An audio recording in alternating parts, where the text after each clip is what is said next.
Seja muito bem-vindo a mais um vídeo aqui no canal Sementes para a Eternidade. Eu me chamo Alexandre Júnior. Em João 4,23 a Bíblia diz o seguinte: No entanto, está chegando a hora, e de fato já chegou, em que os verdadeiros adoradores adorarão ao Pai em espírito e em verdade. São estes os adoradores que o Pai procura. Bom, é razoável imaginar que se Deus procura os verdadeiros adoradores, é porque existem os falsos. E quem seriam esses falsos adoradores? Ou como adorar a Deus de forma falsa, de forma mentirosa? Para nós entendermos isso, nós vamos até Atos 9. Nós estamos fazendo uma série de estudos a partir do livro de Atos, e Atos 9 relata a conversão de Saulo de Tarso, que depois adotou o seu nome romano Paulo. Segundo a Bíblia, em várias passagens, deixa muito claro que Saulo era um judeu fariseu que perseguia os cristãos. Ele não só perseguia, mas como ele também dava voto para que os cristãos fossem mortos. Porque ele entendia que os cristãos eram uma nova seita que blasfemava contra Deus. E ele fazia isso com muita convicção. Veja só, então a convicção não é o suficiente para determinar que estamos de fato adorando verdadeiramente a Deus ou adorando o Deus verdadeiro. Saulo ele fazia isso com muita convicção.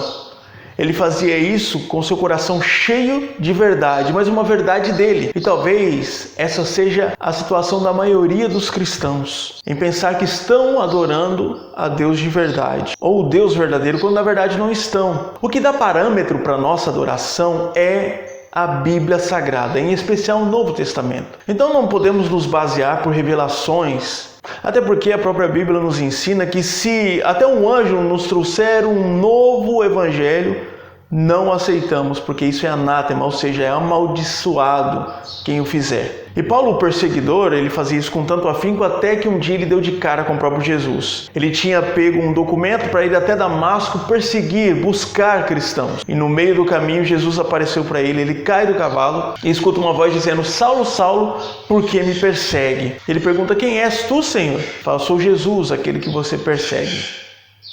E a partir daí, ele fica um tempo para rever a sua teologia, para rever os seus conceitos religiosos. E com essa experiência que iniciou-se ao caminho de Damasco, ele verdadeiramente se converteu e verdadeiramente serviu ao Deus verdadeiro, não o Deus que ele tinha criado. E é interessante que depois ele foi uma das pessoas que mais contribuiu para o cristianismo. No final da sua vida, preso em Roma, ele escreve a segunda carta ao seu discípulo Timóteo. Então lá em 2 Timóteo, capítulo 4, diz o seguinte: pregue a palavra, esteja preparado a tempo e fora de tempo. Repreenda, corrija, exorte com toda paciência e doutrina, pois virá o tempo em que não suportarão a sã doutrina. Pelo contrário, sentindo coceira nos ouvidos, segundo os seus próprios desejos, juntarão mestres para si. Eles se recusarão a dar ouvidos à verdade, voltando-se para os mitos. Veja, eu acredito que nós estamos vivendo esse tempo que Paulo já dizia. Há muitos de nós que não conseguimos lidar com a sã doutrina. A doutrina que exorta, a doutrina de Deus que nos molda, que nos muda, que nos quebra, que faz com que nosso caráter é moldado por Cristo, faz com que nós conseguimos rever os nossos conceitos de cristianismo e mudar. Esse é o papel do Senhor, esse é o papel da Bíblia, esse é o papel da igreja. Quando nós permanecemos a nossa vida exatamente como estamos, é porque há alguma coisa errada. É que Paulo fala que virá tempo que não suportarão a sã doutrina e vão dar ouvidos a doutrinas criadas por nós mesmos. Paulo então está falando que virá tempo que nós não suportaremos a sã doutrina. Essa doutrina que nos molda, que faz com que nós reconheçamos o nosso pecado e buscamos a Cristo para que haja mudança em nosso caráter. Mas esse tipo de doutrina que confronta o nosso eu, confronta o nosso ego, confronta quem somos, não é atrativa. E nós buscaremos então atrações. Nós buscaremos então doutrinas que façam com que o nosso ego seja inflado. É uma falsa doutrina. Essa falsa doutrina faz com que nós adoramos um Deus falso. Faz com que nós sejamos falsos adoradores. Aquilo que Cristo falou e foi registrado por João. Deus procura os verdadeiros adoradores.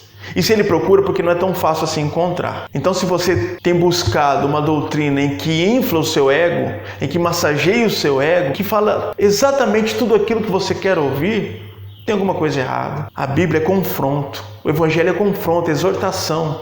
Nós somos pecadores e precisamos de salvação. E nessa necessidade de salvação, nós vamos olhar para a Bíblia, ela vai confrontar quem somos, confrontar de tal maneira que vai nos quebrar, que vai nos tirar da zona de conforto, que vai nos incomodar, que vai doer, porque precisamos de mudança.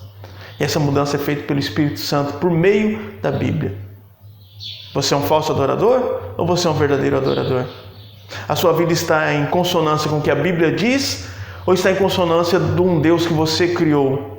E você tem buscado esses mestres que massageiam o seu ego? Ou você realmente reconhece que precisa de mudança, precisa de Cristo e Ele vai te corrigir, Ele vai te exortar? Deus procura verdadeiros adoradores. Você é um? Que Deus te abençoe.